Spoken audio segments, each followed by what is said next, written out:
Assalamualaikum warahmatullahi wabarakatuh.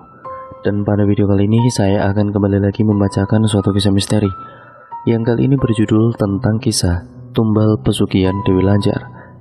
Cerita kali ini ditulis oleh akun yang bernama Enlaila. Nantinya kalian juga bisa mengunjungi thread beliau secara langsung. Yuk, daripada kita lama-lama, daripada kita penasaran bagaimana ceritanya, mari kita langsung saja menuju ke ceritanya. Perhatikan baik-baik karena ceritanya akan segera saya mulai.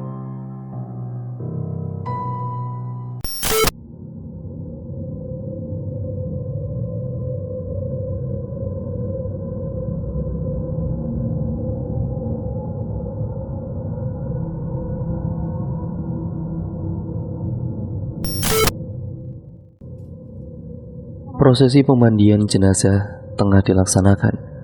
Beberapa pelayat memandikan jenazah Pak Heru. Ada juga petua kampung yang merupakan orang pintar saat dimandikan jenazahnya Pak Heru.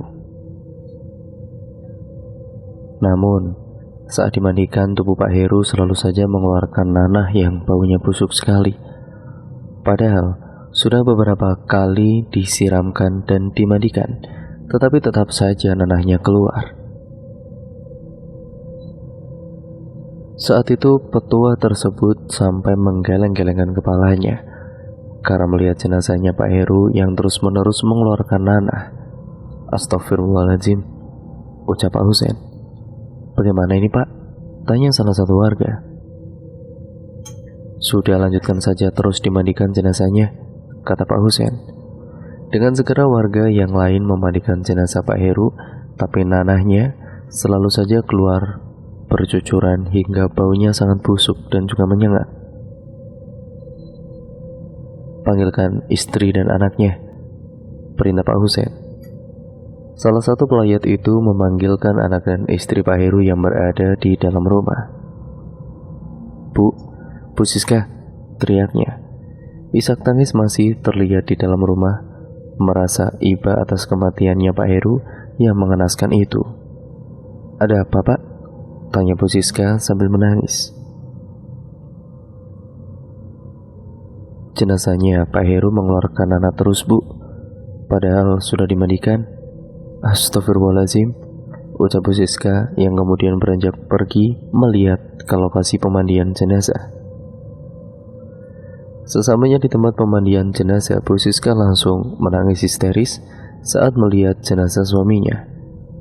Apalagi anaknya ikut menangis melihat bapaknya yang meninggal dengan cara yang begitu mengenaskan. Pak Heru kemudian segera dibawa masuk ke dalam rumah untuk segera dikafani. Namun tubuh jenazahnya yang diangkat itu masih tetap saja mengeluarkan bau busuk yang sangat menyengat.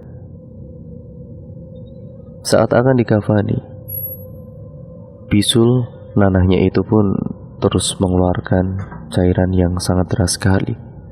Ya intinya bisul nanahnya itu terus keluar mengalir deras, membuat semua pelayat menutup hidungnya. Maaf Bu Siska, sebenarnya apa yang sudah dilakukan Pak Heru semasa hidupnya sampai dia seperti ini? Tanya Pak Husen. Suami saya, ucap Bu Siska gugup. Ceritakan saja Bu, tidak usah malu. Selama ini suami saya sudah melakukan pesugihan Pak, jawab Bu Siska. Astagfirullahaladzim, ucap semua pelayat, begitu juga Pak Husen. Kemudian Pak Husen membacakan doa untuk jenazahnya Pak Heru. Dan setelah dibacakan doa, akhirnya perlahan-lahan nanahnya sudah tidak keluar lagi. Jenazah Pak Heru pun segera dikafani untuk segera disolatkan. Setelah jenazah dikafani dan disolatkan, dengan segera jenazah Pak Heru dimakamkan. Saat prosesi pemakaman berlangsung di makam, tiba-tiba saja ada hembusan angin kencang disertai dengan suara burung gagak yang berterbangan dan langit nampak gelap mendung yang kemudian hujan gerimis mengguyur pemakaman. Saat itu juga tiba-tiba saja jenazah Pak Heru yang baru dimasukkan ke dalam liang lahat mengeluarkan bau yang sangat busuk. Karena hujan semakin deras, prosesi pemakaman segera diselesaikan. Setelah pemakaman dilakukan, semua pelayat pun berhamburan. Ya, mereka pulang lalu pergi dari pemakaman itu. Karena himpitan ekonomi membuat Pak Heru lalu kemudian mengambil jalan pintas dengan terjerumus ke dalam lembah hitam pesugihan. Saat itu Pak Heru bekerja sebagai office boy di salah satu kantor yang ada di kota. Bertahun-tahun dia bekerja, tapi gaji yang didapatkan masih saja sama tidak ada peningkatan. Padahal Pak Heru sudah bekerja semaksimal mungkin. Apa yang dikerjakan di mata bosnya itu selalu salah. Mulai dari mengepel dan menyapu, Pak Heru sangat rajin bekerja namun selalu dimarahi dan selalu disalahkan, membuat Pak Heru bosan bekerja di tempat itu. Karena sudah bertahun-tahun bekerja, tetap saja tidak ada peningkatan sama sekali, tidak sebanding dengan apa yang sudah dilakukan. Sudah bekerja keras, rajin, sekuat tenaganya, tapi gaji yang diterima masih saja sama. Sehingga suatu ketika Pak Heru yang sedang mengelap kaca bagian ruangan kantor, dia sempat melamun. Kerja terus begini bertahun-tahun tapi gaji tidak meningkat. Selalu disalahkan bos, dibentak. Aku gak bisa begini terus. Untuk kebutuhan anak dan istri saja tidak cukup, batinnya. Beberapa saat kemudian bos Pak Heru pun datang dan menegur dia karena tengah melamun. Kamu itu niat kerja gak sih? Kerja kok malah melamun terus. Kamu itu mau saya pecat apa gimana? Bentak bosnya. Namun Pak Heru hanya bisa terdiam mendengarkan apa yang diucapkan oleh bosnya itu. Mentang-mentang bos bisa seenaknya bentak-bentak, gumam Pak Heru naik pitam. Sore hari tiba, saatnya karyawan pulang dari kantor. Namun tidak untuk Pak Heru, dia harus pulang terlambat karena harus membersihkan lantai dan mencuci gelas-gelas milik karyawan. Dengan rajin Pak Heru mencuci gelas dan menyapu lantai. Sebelum pulang, pekerjaannya itu bukan hanya dia yang melakukan sendirian, tapi ada beberapa OP yang lain, mereka saling membagi tugasnya. Singkat ceritanya, setelah semua pekerjaannya sudah selesai, Pak Heru segera pulang ke rumahnya. Dengan mengendarai motor bututnya, Pak Heru pulang sekitar pukul 7 malam. Perjalanan dari kantor menuju ke rumahnya itu sekitar 20 menit. Letaknya cukup jauh dari rumahnya. Malam itu saat Pak Heru melewati jalan raya, tiba-tiba saja di tengah perjalanan jalanannya macet. Ternyata ada kecelakaan beruntun sehingga membuat jalanan macet mau tidak mau. Akhirnya Pak Heru ini yang sudah ingin cepat sampai di rumah, dia memilih jalan pintas yang kebetulan di samping jalan raya ada gang sempit. Pak Heru lewat jalan tikus tersebut agar cepat sampai di rumahnya. Namun jalanan yang dilewati Pak Heru itu saat itu sangatlah gelap gulita, hanya dengan penerangan lampu dari motor butut yang dikendarai oleh Pak Heru. Itu pun hanya remang-remang. Bulu kuduk Pak Heru seketika merinding berdiri semua saat dia melewati jalanan depan kuburan. Saat itu tiba-tiba saja Pak Heru mencium aroma bau anyir dan bau kembang-kembangan yang menyeruak di dalam hidung yang disertai dengan hembusan angin kencang. Suasana malam itu semakin tambah mencekam, apalagi hanya Pak Heru sendirian yang melewati jalanan itu. Tiba-tiba saja Pak Heru mendengar ada suara wanita yang tertawa mengikik. Bulu kuduknya berdiri semua. Hawa dingin merasuk ke dalam tubuh dan perlahan Pak Heru menatap ke arah spion dan betapa terkejutnya dia saat melihat sosok kuntilanak yang melayang di belakang tubuhnya terlihat dari arah spion. Pak Heru mempercepat laju motornya. Tapi yang namanya motor butut tidak bisa diajak melaju cepat. Tubuh gemetaran, tidak karuan. Pak Heru hanya berharap segera cepat sampai di rumahnya. Nafasnya terasa sangat memburu dengan jantung yang berdetak dengan cepat. Beberapa saat kemudian akhirnya Pak Heru sampai juga di rumah. "Assalamualaikum, Bu," teriak Pak Heru dari depan rumah.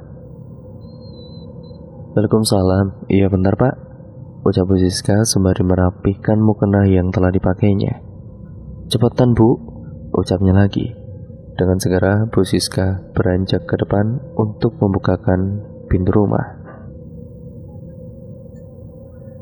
Kemudian terdengar suara pintu dibuka. "Kenapa dikunci sih Bu pintunya Bu?" ucap Pak Heru dengan sangat kesal.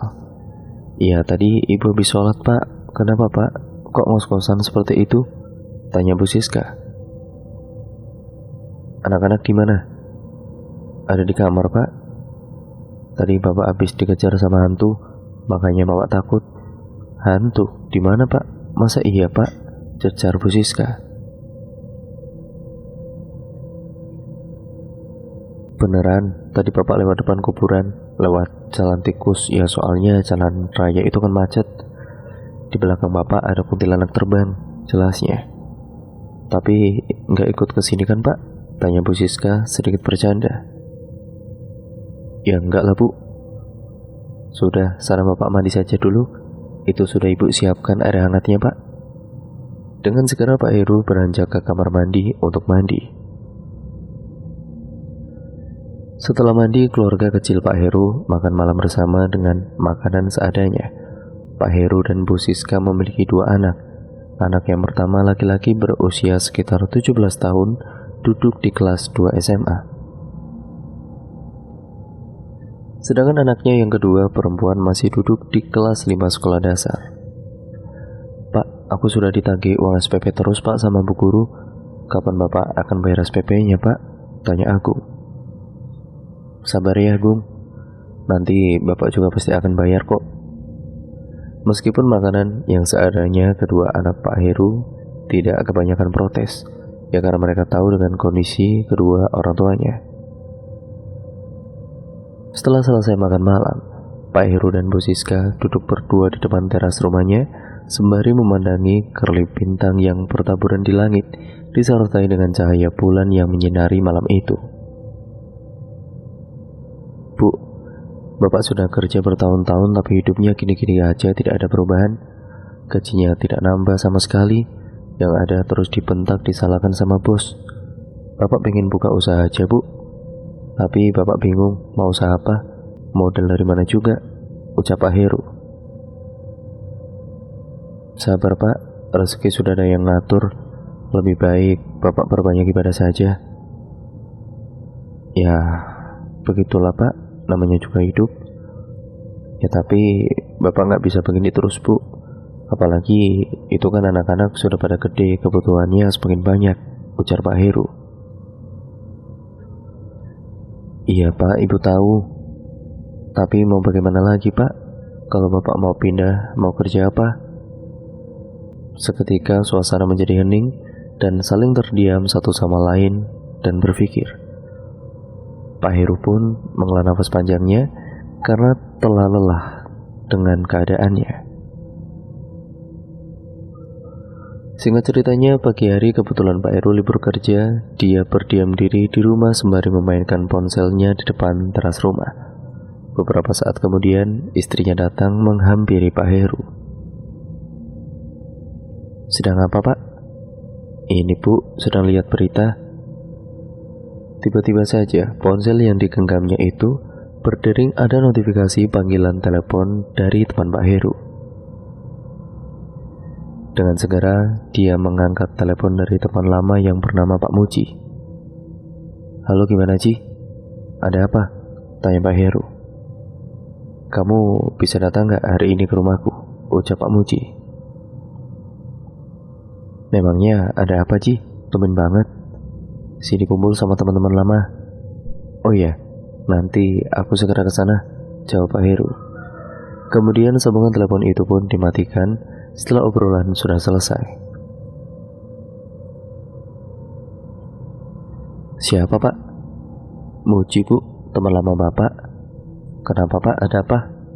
"Ada acara kumpul-kumpul dengan teman Bu. Bapak disuruh ke sana sekarang, ikut kumpul," kata Pak Heru.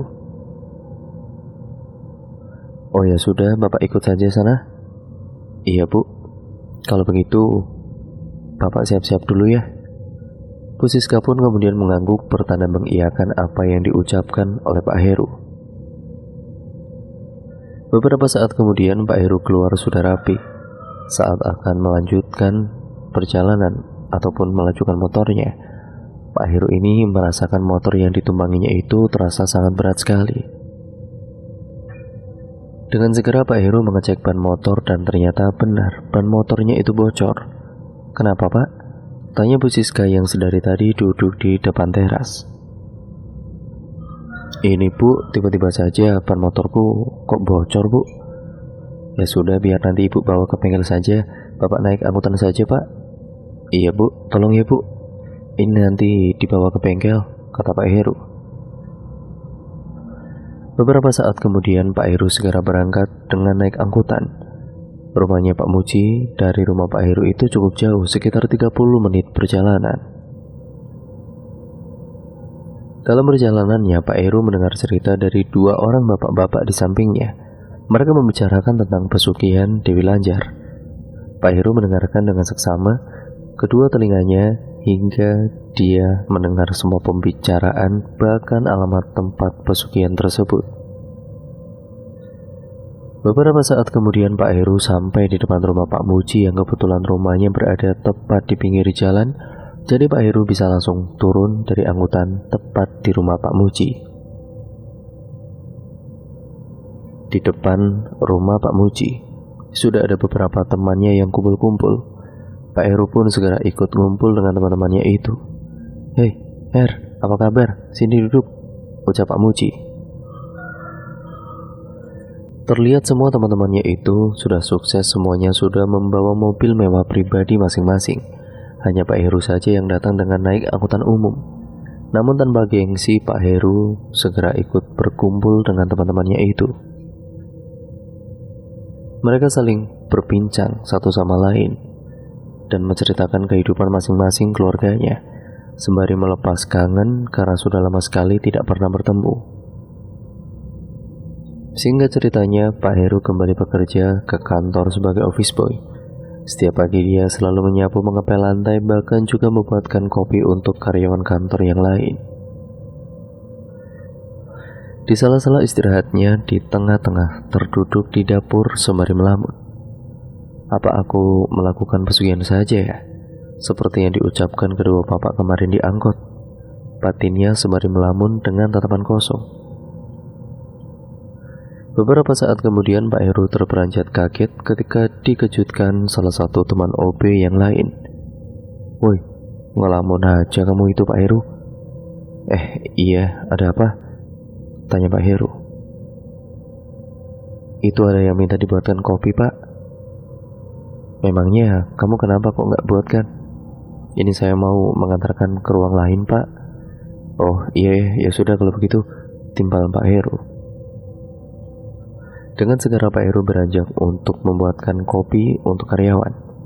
Malam harinya Pak Heru meminta izin kepada istrinya untuk pergi besok. Bu, Bapak mau pergi ke Pantai Utara Bu besok. Pantai Utara mana Pak? Mau ngapain? Emangnya Bapak nggak kerja? Ada urusan. Bapak sudah izin cuti kok Bu, kata Pak Heru. Tolong siapkan pakaian Bapak untuk besok ya Bu. Iya Pak. Bu Siska pun beranjak pergi masuk ke dalam kamar untuk menyiapkan pakaian suaminya. Beberapa pakaian milik Pak Heru dimasukkan ke dalam tas yang berwarna hitam. Singkat ceritanya, keesokan harinya Pak Heru segera berangkat dengan mengendarai bus menuju ke tempat yang dia dengar dari bapak-bapak yang ada di angkot. Bekal yang dibawa Pak Heru menuju ke tempat pesugihan itu dengan menggunakan uang simpanan yang dikumpulkan selama ini, karena menurutnya uang simpanan yang digunakan sebagai ongkos itu nantinya pasti akan mendapatkan ganti yang lebih banyak lagi jika pesugihannya berhasil. Perjalanan menuju ke tempat pesugihan Dewi Lanjar di Pantai Utara sekitar 4 jam perjalanan. Beberapa saat kemudian akhirnya Pak Heru sampai juga di tempat juru kunci. dia segera menyambangi rumah kuncen yang bernama Mbah Abu. Ternyata di dalam rumah juru kunci itu sudah ada beberapa orang yang telah duduk di sana. Yang tidak lain semuanya ini berniat untuk mencari harta kekayaan yang berlimpah untuk merubah nasib hidupnya. Pak Heru yang baru saja datang diperintahkan kepada Mbah Abu untuk duduk bergabung. Karena Mbah Abu sedang memberikan wejangan kepada pelaku yang akan melakukan pesugihan Dewi Lanjar, Pak Heru duduk ikut bersama dengan beberapa orang lain. Satu demi satu wejangan yang dikatakan oleh Mbah Abu, Pak Heru dengarkan dengan seksama. Jika ingin melakukan pesugihan ini, kalian harus melakukan tirakatan puasa mutih selama 7 hari dan puasa pati geni selama sehari semalam. Apa kalian sanggup? Ucap Mbah Abu. Sanggup, Mbah, jawabnya serempak. Kalian juga harus melakukan beberapa ritual tertentu yang nantinya akan saya pimpin, ucap Mbah Abu. Semua pelaku yang akan melakukan pesugihan harus menginap di sana karena untuk melakukan tirakat sesuai perintah juru kunci. Pak Heru pun siap untuk menginap di sana, sedangkan beberapa orang yang lain tidak sanggup sehingga mereka pulang. Hari esoknya Pak Heru sudah mulai melakukan puasa mutih. Saat sahur, Mbah Abu yang sudah menyiapkan makanan dan minuman. Kamu harus makan ketan hitam dan kopi hitam saat sahur dan berbuka nanti, ucap Mbah Abu. Baik, Mbah. Dia pun segera sahur di rumah juru kunci dengan makan ketan hitam dan minum kopi hitam. Ketan hitam dan kopi hitam itu sudah diberikan mantra sebelumnya oleh si Mbah Abu ini. Hanya Pak Heru sendirian yang melakukan tirakat karena beberapa orang yang lain tidak sanggup untuk melakukan tirakat itu. Singkat ceritanya, Pak Heru sudah melakukan semua tirakat puasa mutih dan sekarang dia harus melakukan puasa pati geni sehari semalam. Puasa pati geni itu dilakukan oleh Pak Heru pada saat hari Kamis malamnya. Tepat pada malam Jumat Kliwon, Pak Heru akan melakukan ritual. Namun, siang itu Pak Heru diperintahkan oleh Mbah Abu untuk mencari ayam hitam sebagai ritual dengan segera. Hari itu juga Pak Heru pergi mencari ayam hitam ke daerah sekitar. Dia mengendarai angkutan mencari ke pasar-pasar hingga akhirnya Pak Heru menemukan ayam hitam yang dicarinya itu. Siang itu dengan segera Pak Heru kembali ke rumahnya juru kunci. Mbah Abu sudah menyiapkan beberapa sesajen, di antaranya ada kembang 7 rupa, kemenyan, jodoh pasar, pisang, kelapa muda, kelapa tua, dan juga ayam hitam yang sudah dibeli oleh Pak Heru tadi siang. Sebelum berangkat ke Padepokan, Pak Heru dimandikan terlebih dahulu oleh juru kunci dengan menggunakan air kembang 7 rupa. Pak Heru dimandikan dan diguyur perlahan-lahan oleh Mbah Abu dengan air kembang 7 rupa sembari dibacakan mantra. Tiba-tiba saja hembusan angin kencang datang membuat tubuh Pak Heru merasakan semakin dingin hawanya yang merasuk ke dalam tubuhnya itu. Apalagi kondisi tubuhnya kosong, belum makan dan minum karena sedang menjalani tirakat puasa pati geni. Setelah dimandikan, kemudian Pak Heru masuk ke dalam ruangan untuk ritual di rumahnya Mbah Abu. Ritual itu dilakukan untuk membuka gerbang gaib supaya Pak Heru bisa berkomunikasi dengan sosok Dewi Lanjar. Mbah Abu mulai membakar kemenyan. Asap kemenyan terlihat mengepul di dalam ruangan itu. Di dalam ruangan ritual, nuansanya berinterior serba warna hitam semua. Banyak juga keris-keris yang terpasang di dinding membuat Pak Heru merinding di dalam ruangan ritual itu saat Mbah Abu sedang membacakan mantranya. Beberapa saat kemudian hembusan angin kencang kembali masuk ke dalam ruangan ritual dan brak, suara pintu ruangan itu yang tiba-tiba tertutup dengan sendirinya. Gorden jendela di dalam ruangan itu juga bergoyang kencang, namun Mbah Abu terlihat masih terus membacakan mantranya dengan mulut yang berkomat-kamit dan kedua mata yang dipejamkan. Sedangkan Pak Heru merasa bulu kuduknya merinding, berdiri semua, tubuhnya gemetaran dengan keringat yang bercucuran. Saat itu juga terdengar suara burung gagak tepat di atap rumah Mbah Abu. Beberapa saat kemudian, Mbah Abu ini sudah selesai membacakan mantranya, yang kemudian Pak Heru diberikan pakaian serba berwarna hitam. Pakai baju ini tanpa menggunakan pakaian dalam, ucap Mbah Abu. Dengan segera Pak Heru mengenakan pakaian yang berwarna hitam tersebut. Setelahnya Mbah Abu mengajak Pak Heru pergi ke tempat padepokan untuk melakukan ritual selanjutnya. Semua sesajen pun dibawa beserta dengan ayam hitam untuk melakukan ritual. Pak Heru dan juga Mbah Abu berjalan menuju ke tempat padepokan dengan melewati jalan setapak di tengah hutan di kegelapan malam yang hanya diterangi dengan menggunakan obor yang dibawa oleh Mbah Abu. Sedangkan Pak Heru membawakan sesajen yang berjalan mengekor di belakang Mbah Abu. Suara burung dan juga hewan di dalam hutan itu saling bersaut-sautan, yang disertai dengan suara tawa wanita mengikik membuat bulu kuduk Pak Heru kembali berdiri. Namun dia harus tetap melawan ketakutannya itu. Perjalanan yang mereka lalui itu sekitar 20 menit.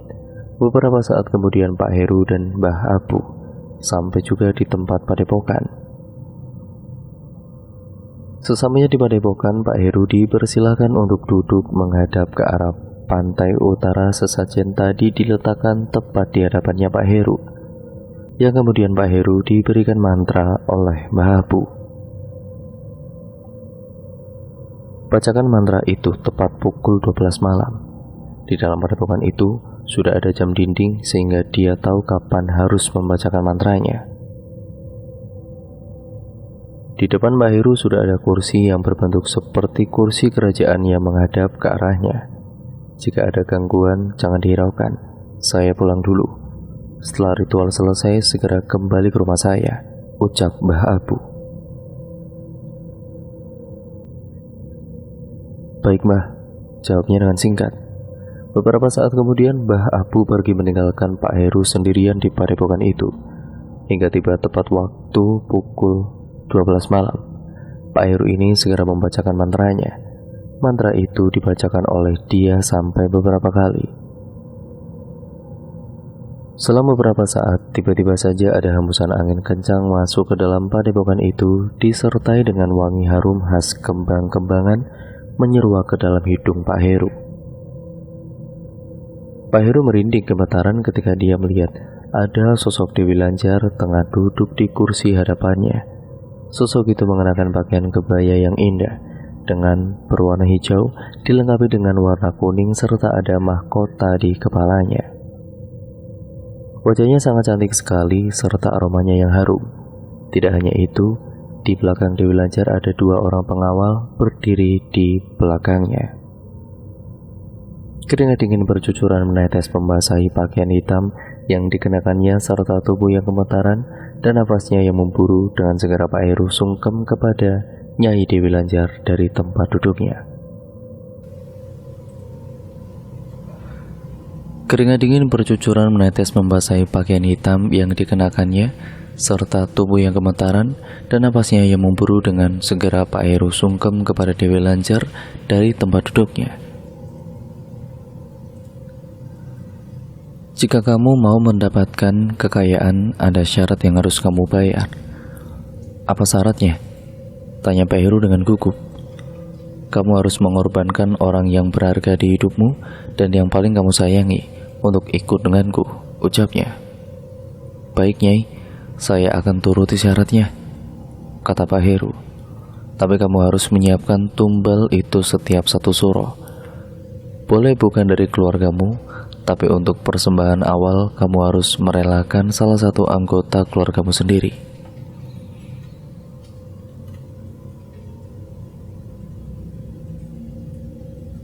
jika kamu tidak memberikan tumbal setiap malam 1 suro, kamu sendiri yang akan menjadi tumbalnya, dan sekujur tubuhmu akan penuh bisul bernanah imbuhnya.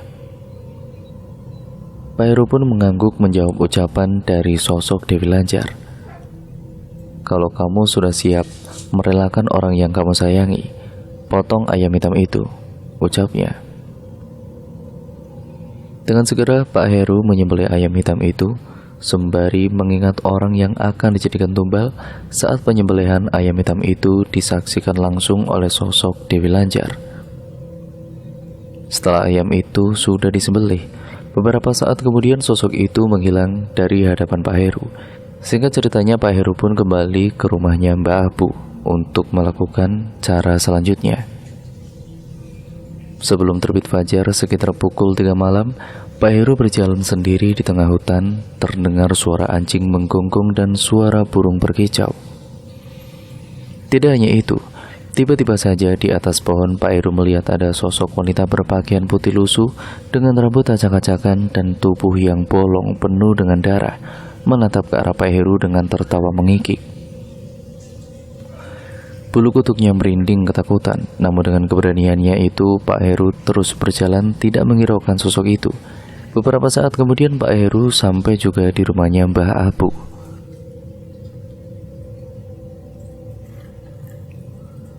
Terlihat beliau sudah menunggu kedatangan Pak Heru.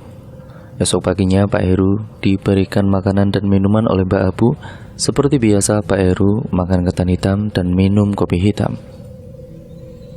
Setelah itu Mbah Abu memberikan syarat kembali setelah Pak Heru pulang.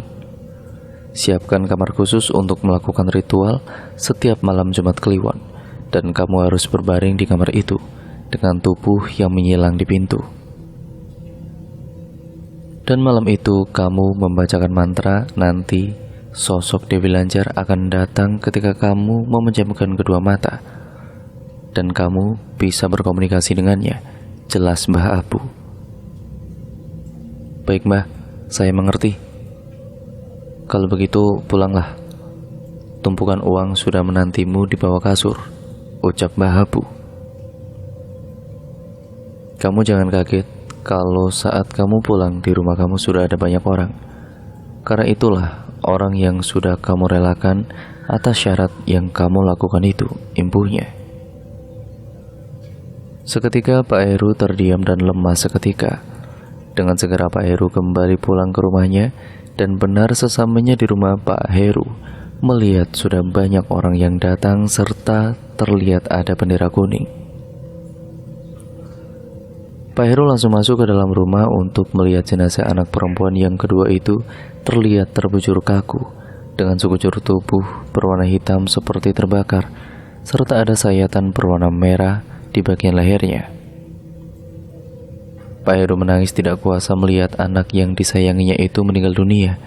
Sehingga ceritanya setelah prosesi pemakaman selesai, dengan segera Pak Heru mengecek ke bawah kasur seperti yang sudah diperintahkan oleh Mbah Abu itu.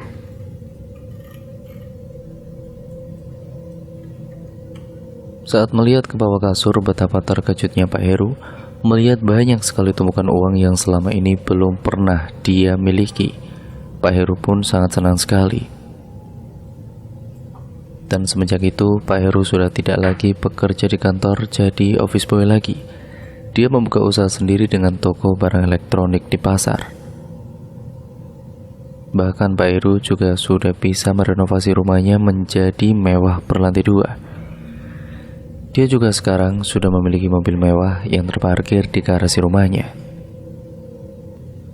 Setiap malam Jumat Kliwon, Pak Heru selalu melakukan ritual untuk meminta harta kekayaan kepada Dewi Lanjar. Pak Heru tertidur menyilang di depan pintu sembari memejamkan kedua matanya dan kemudian merapalkan mantranya.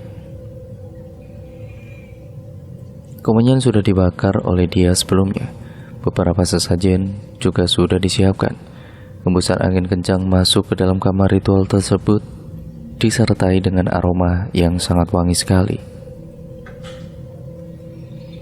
Di dalam pejaman matanya, dia melihat sosok Dewi Lanjar yang cantik menawan. Kemudian Pak Heru mulai berkomunikasi dengan sosoknya. Keesokan harinya, di bawah kasur tempat tidurnya sudah ada banyak sekali tumpukan uang yang sangat banyak sekali karena ritual yang dilakukan tadi malam. Singkat ceritanya, Pak Heru semakin kaya raya, usaha toko material tersebut selalu ramai pembeli. Setiap harinya di sisi lain, Bu Siska di dalam rumahnya selalu melihat ada sosok bayangan hitam yang masuk ke dalam ruangan kamar khusus untuk melakukan ritual. Namun Bu Siska selalu tidak diperbolehkan oleh Pak Heru untuk masuk ke dalam ruangan itu. Dia juga setiap malam selalu mendengar ada suara wanita yang bersenandung di belakang rumah. Saat itu Bu Siska sedang masak di dapurnya. Sontak Bu Siska terperanjat kaget mendengar suara sosok tersebut. Bulu kuduknya merinding. Dengan perlahan-lahan Bu Siska mengintip dari balik jendela dapurnya. Terlihat ada sosok wanita dengan rambut acak-acakan dengan pakaian putih membelakangi Bu Siska dengan bersenandung ria. Dia pun seketika langsung merinding, bulu kuduknya berdiri semua. Saat Bu Siska menatap ke arah sosok itu, tiba-tiba saja sosok itu memanglingkan wajah ke arah Bu Siska. Terlihat wajahnya hancur berlumuran darah dengan kedua mata yang berwarna putih melotot senyum menyeringai. Sontak Bu Siska terperanjat ketakutan, napasnya tidak beraturan, tubuhnya gemetaran. Dengan segera Bu Siska berlari tempirit-pirit masuk ke dalam kamarnya. Di dalam rumahnya, Pak Heru menyewa jasa pembantu untuk bantu-bantu bersih-bersih di rumahnya itu. Entah kenapa Pak Heru ini selalu saja bersikap sangat baik kepada Mbok Inem. Bahkan gaji yang diberikan kepada Mbok Inem oleh Pak Heru juga sangat banyak, membuat dia betah bekerja bersama dengan Pak Heru di situ. Suatu ketika Mbok Inem jatuh sakit. Dengan sigap Pak Heru memberikan perhatian lebih kepada Mbok Inem. "Mbok, kalau masih sakit istirahat saja nggak apa-apa, Mbok. Tidak usah kerja dulu," ucap Pak Heru dengan ramah. Kebetulan Mbok Inem tinggal di rumahnya Pak Heru setiap harinya. Saat tertidur, Mbok Inem ini bermimpi. Di dalam mimpinya Mbok Inem berada di sebuah lorong yang sangat gelap. Hanya ada sorot sinar remang-remang dari depan lorong itu. Dan tiba-tiba saja Mbok Inem dikelilingi oleh banyak orang dengan menggunakan pakaian jubah hitam, lalu menarik tangan Mbok Inem dengan paksa. Entah mau dibawa kemana. "Tidak, lepas, lepas," teriaknya. Namun Mbok Inem tetap saja ditarik oleh beberapa orang tersebut. Kemudian Mbok Inem dibawa ke sebuah galian tanah. Saat itu dia didorong masuk ke dalam galian tanah itu. Wah!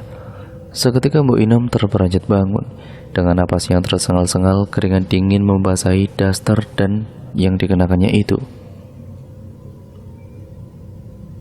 Dan saat Mbok Inem melihat ke arah jam dinding, dia melihat kalau jam masih menunjukkan dini hari. Bu Siska yang saat itu sedang dari kamar mandi buang air kecil, mendengar teriakan Mbok Inem, langsung menghampiri ke kamarnya Mbok Inem. "Mbok, Mbok, Mbok," ucap Bu Siska. Dia mencoba membuka engsel pintu kamar Mbok Inem dan ternyata tidak terkunci. Dengan segera Bu Siska masuk ke dalam kamar.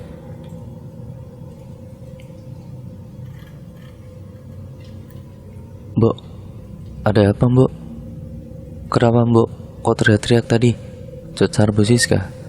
"Gak apa-apa, Bu. Tadi saya mimpi buruk. Kalau begitu saya ambilkan air putih dulu ya, Mbok," ujar Bu Siska. Dengan segera Bu Siska beranjak ke dapur untuk mengambilkan segelas air putih. Namun saat itu Ibu Siska akan kembali ke kamar Mbok Inem. Dia merasakan hembusan angin di bagian tengkuk lehernya, membuat bulu kuduknya ini merinding. Saat dia membalikkan tubuhnya, betapa terkejutnya dia saat melihat ada sosok pocong tepat berada di belakangnya dengan wajah kosong menyeramkan, kedua matanya yang melotot, serta mulutnya menganga mengeluarkan bau busuk. Karena tidak kuasa melihat sosok itu dan tidak tahan dengan baunya, brak! Genggaman gelas yang ada di tangan itu jatuh pecah bersamaan dengan Bu Siska yang ambruk jatuh pingsan ke lantai. Bu Inem yang mendengar suara gelas pecah segera dia menghampiri ke dapur. "Astagfirullah Bu," ucap Bu Inem. Karena panik, dia segera memanggilkan Pak Heru di kamar. Singkat ceritanya, tepat di mana hari satu suro Pak Heru melakukan ritual dengan menyembelih ayam hitam dengan membacakan mantra disertai beberapa sesajen lengkap sudah disediakan. Ritual itu dilakukan oleh Pak Heru pada saat tengah malam. Pagi harinya terlihat Bu Inem sudah meninggal dunia dengan sekujur tubuh berwarna hitam, seperti kematian anaknya waktu itu. Bahkan ada sayatan pisau di bagian leher dan mengeluarkan darah. Saat itu juga jenazahnya Bu Inem dibawa pulang ke kampung halamannya. Setelah kematian Bu Inem, kekayaan Pak Heru semakin bertambah. Segera Pak Heru mencari pembantu lagi untuk dijadikan tumbal selanjutnya. Setelah beberapa hari Pak Heru menemukan kembali pembantu untuk bantu-bantu di rumahnya. Kita sebut saja namanya Dian. Usianya lebih muda daripada Bu Inem. Pak Heru juga mulai bersikap baik kepada Dian karena supaya tidak ada kecurigaan sama sekali. Singkat ceritanya, dengan kekayaan Pak Heru dan Bu Siska yang secara mendadak itu membuat para tetangganya bergunjing kalau Pak Heru dan juga Bu Siska sudah melakukan pesugihan selama ini. Apalagi kematian anaknya dan pembantunya itu yang secara tiba-tiba dan aneh sekali. Namun Pak Heru dan Bu Siska tidak terlalu menghiraukan omongan para tetangganya.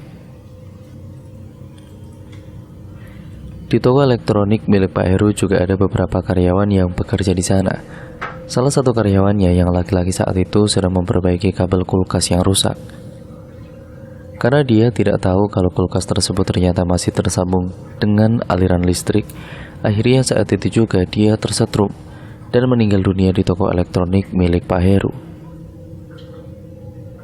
Saat itu tubuh karyawan yang meninggal itu sangat aneh, penuh luka lebam. Bahkan wajahnya juga gosong. Ternyata karyawan itu sudah dijadikan tumbal oleh Pak Heru untuk harta kekayaannya. Semakin kaya, Pak Heru semakin sombong dan songong kepada orang-orang. Sikapnya sangat tidak berperi kemanusiaan kepada karyawannya. Dia kadang memecat karyawannya begitu saja, yang hanya membuat satu kesalahan yang sepele. Malam itu saat makan malam, Bu Siska menanyakan hal itu kepada suaminya. "Mas, kamu itu kenapa sih mas?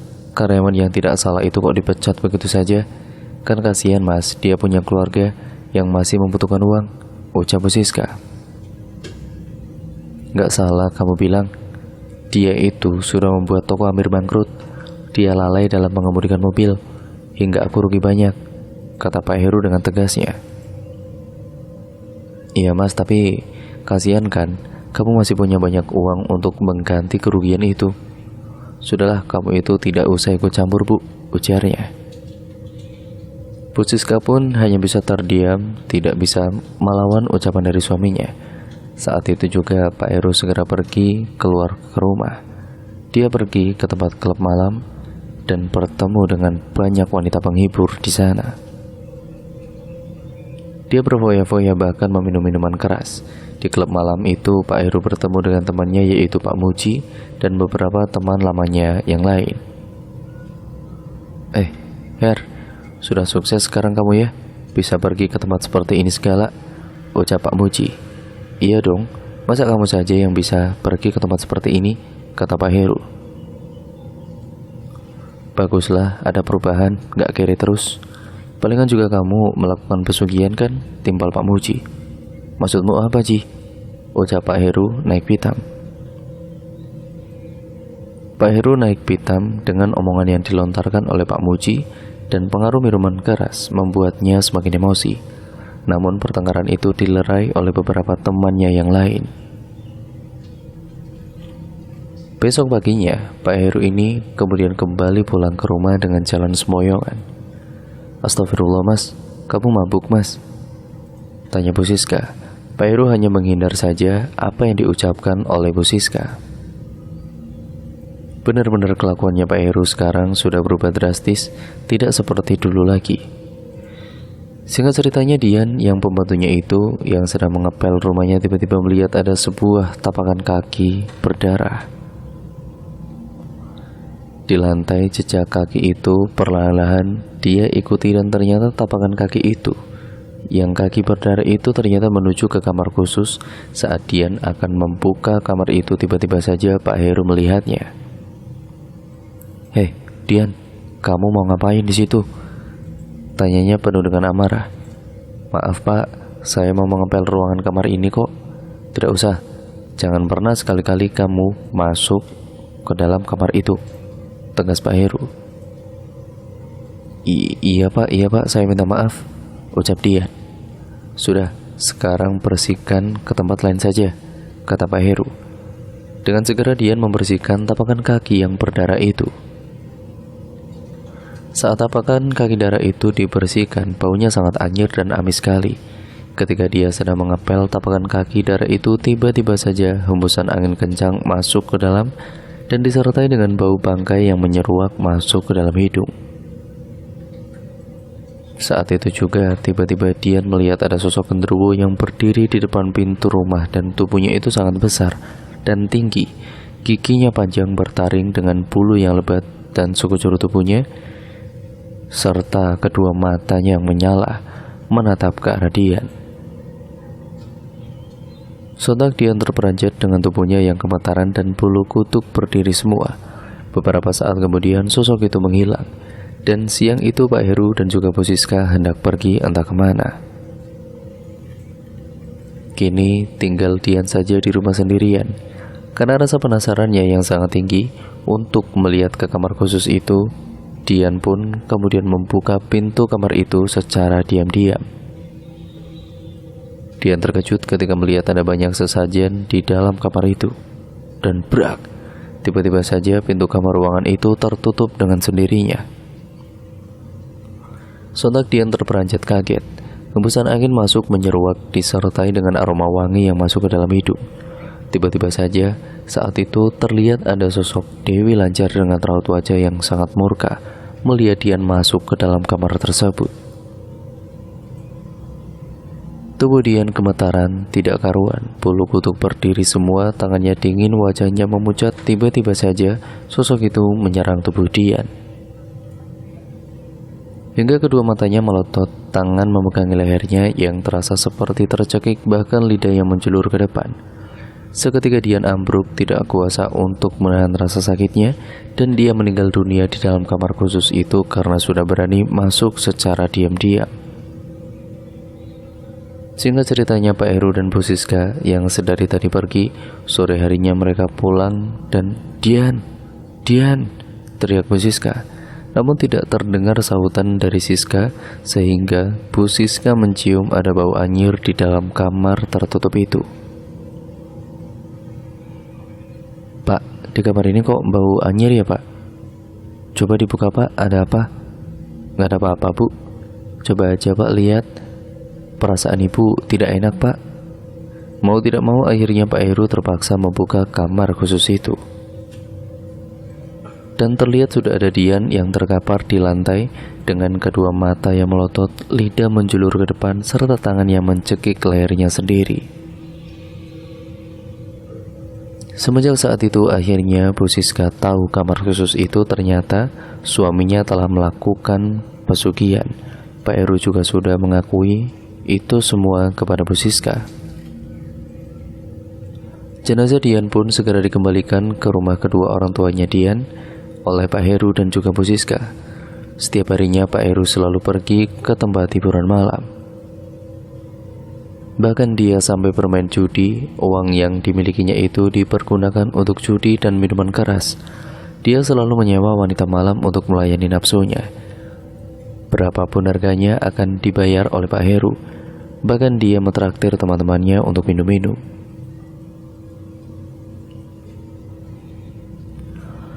Malam itu anak pertama, yaitu Bayu, sedang menonton televisi pertandingan bola tengah malam sendirian. Tiba-tiba saja saat dia sedang asik menonton televisi yang ada di hadapannya itu mati sendiri. Sontak Bayu kaget pada lampu yang ada di dalam rumahnya itu, yang lainnya itu tidak padam. Hembusan angin kencang tiba-tiba masuk ke dalam rumah. Padahal semua jendela dan pintu rumah sudah tertutup rapat, tidak ada celah sedikit pun. Tapi hembusan angin itu masuk dan dia mencium bau busuk, yaitu bau bangkai serta bau kembang-kembangan. Namun dia tidak terlalu menghiraukan akan hal itu. Bayu menghidupkan kembali televisi dengan remote-nya. Beberapa saat kemudian gorden jendelanya seketika terbuka sendiri. Sontak dia terkejut, ketakutan, bulu kuduknya berdiri semua. Tubuhnya gemetaran saat melihat ada sosok pocong yang berdiri di balik jendela. Yang ada di belakang televisi, sosok itu menatap ke arah Bayu dengan tajamnya. Kedua matanya melotot dan mulutnya yang terlihat menganga. Baunya sangat menyengat dan benar-benar busuk. Bayu yang tidak kuasa melihat sosok itu akhirnya pingsan dan wah. Saat itu dia pingsan di depan televisi hingga pagi. Keesokan paginya Pak Heru baru saja pulang dari tempat hiburan. Dia melihat anaknya tertidur di lantai. Dengan segera dia membangunkan Bayu anaknya. Bayu, Bayu, bangun Bay, ucap Pak Heru sembari menepuk tubuh Bayu. Beberapa saat kemudian Bayu pun terbangun sembari mengucek kedua matanya. Ngapain kamu tidur di lantai? Apa gak masuk angin kamu? Tadi malam aku lihat setan Pak. Setan? Setan apa ah? Gak ada. Kamu itu berhalusinasi saja paling. Udah sana bangun, siap-siap sekolah, ucap Pak Heru. Ada apa ini? Timbal Bu Siska yang baru bangun. Ini loh Bu, Bayu semalam tidurnya di lantai, ucap Pak Heru. Saat itu Bayu segera menuju ke kamar mandi, tidak mau menceritakan semuanya karena percuma tidak ada yang akan percaya menurutnya. Bayu memang anak kesayangan Pak Heru yang semua keinginannya selalu saja dituruti. Pagi itu mereka sarapan bersama dengan nasi goreng buatan Bu Siska. Karena semenjak Dian meninggal, di rumah Pak Heru belum mendapatkan pembantu baru. Di sela-sela sarapan, Bayu meminta sesuatu kepada Pak Heru. Pak, belikan aku motor sport dong Pak, ucap Bayu. Untuk apa? Kamu kan udah Bapak belikan motor. Ya, aku kan malu Pak sama teman-teman. Ya biar kayak teman-teman itu loh Pak. Motornya bagus-bagus Pak, gede, keren juga, kata Bayu. Ya sudah, besok Bapak belikan. Terima kasih ya Pak. Iya Bayu, apa sih yang enggak buat anak Bapak yang satu ini, kata Pak Heru. Singkat ceritanya, hari berikutnya Pak Heru membelikan motor sport sesuai dengan keinginannya Bayu. Bayu pun sangat senang sekali ketika dibelikan motor keinginannya. Akhirnya, dia setiap berangkat ke sekolah selalu membawa motor barunya itu. Sementara Pak Heru sepulang dari hiburan malam, tiba-tiba dia sakit. Tubuhnya sangat panas sekali disertai dengan kejang-kejang. Hingga akhirnya Bu Siska yang panik segera membawa Pak Heru ke rumah sakit untuk diperiksa. Namun saat sudah diperiksa oleh dokter, katanya Pak Heru tidak menderita sakit apa-apa. Dokter hanya memberikan obat penurun panas. Akhirnya Pak Heru kembali dibawa pulang ke rumah. Sesamanya di rumah, tubuh Pak Heru tiba-tiba muncul bintik-bintik merah yang disertai dengan nanah. Bu Siska semakin cemas dengan bintik-bintik merah bernanah itu. Perlahan mengeluarkan bau yang sangat busuk sekali. Bahkan Pak Heru juga lumpuh, tidak bisa bergerak, tidak bisa apa-apa, bicara pun sangat susah. Bisul yang ada di sekitar tubuhnya itu bertambah banyak sekali. Ada beberapa yang memecah dan baunya sangat busuk. Saat Pak Heru tertidur, di dalam tidurnya dia bermimpi didatangi oleh sosok Dewi Lanjar dengan wajah yang sangat murka kepada Pak Heru. Sontak dia sangat ketakutan. Kedua mata Dewi Lanjar melotot penuh dengan kemarahannya. Kamu sudah melanggar syarat, kamu tidak memberikan saya tumbal satu suro, dan kamu tidak melakukan ritual, ucapnya naik pitam. Maaf Nyai, saya lupa, saya lalai, ucap Pak Heru terbata-bata. sudah saatnya kamu mati dan ikut denganku, ucap Dewi Lanjar itu. Jangan, jangan, teriak Heru dalam mimpi. Seketika dia terbangun dengan kepala menggeleng ke kanan dan ke kiri. Tubuhnya bercucuran penuh keringat dengan napas yang tidak beraturan. Saat kedua matanya terbuka, dia tiba-tiba saja melotot dengan lidah yang menjulur ke depan. Lehernya seperti tercekik, bahkan sekujur tubuhnya kaku. Bu Siska yang berada di sampingnya sangat panik dan cemas. "Pak, Bapak kenapa, Pak?" ucap Bu Siska sambil menangis. "Bayu, Bay, teriak Bu Siska. Malam itu benar-benar suasananya sangat mencekam. Di tengah Pak Heru dijemput ajalnya, di dalam rumahnya ada hembusan angin yang sangat kencang masuk ke dalam kamar. Semua bisul yang ada di tubuh Pak Heru itu semakin membesar dan pecah semuanya, dan baunya itu sangat busuk sekali. Malam itu Bu Siska segera meminta bantuan kepada tetangga-tetangganya. Singkat ceritanya, keesokan harinya bendera kuning sudah terpasang di depan rumah dan sudah banyak orang melayat ke situ. Beberapa pelayat ada yang membantu memandikan jenazahnya Pak Heru, namun saat dimandikan jenazahnya sangat busuk sekali baunya. Bisulnya pun keluar nanah terus-menerus. Saat prosesi pemakaman selesai, semua pelayat sudah pulang. Namun Bu Siska dan Bayu masih terlihat di makam Pak Heru. Dan saat itu tiba-tiba saja ada suara burung gagak yang berterbangan di atas makam Pak Heru. Terdengar juga beberapa anjing yang menggonggong di sekitaran makam. Mereka masih tetap di makam walaupun hujan mengguyur dengan derasnya. Tubuhnya kedinginan, merinding, dan bulu kuduknya berdiri semua ketika mendengar ada suara anjing menggonggong dan suara burung gagak. Setelah kematian Pak Heru, toko elektronik yang dimiliki oleh Pak Heru itu seketika bangkrut. Dan rumah yang ditinggali Bu Siska dan juga Bayu itu kebakaran habis, tidak tersisa. Semua kendaraan yang dimiliki juga hangus.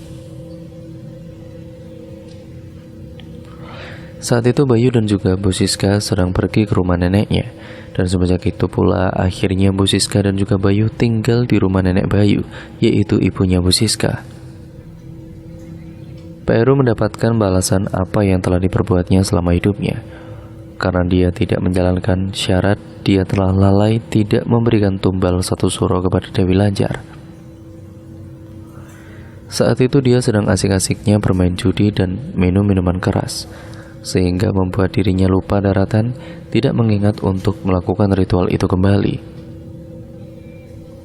Sedikit banyak rezeki yang kita dapat tetap disyukuri, jangan sampai terjerumus ke dalam lembah hitam yang menyesatkan.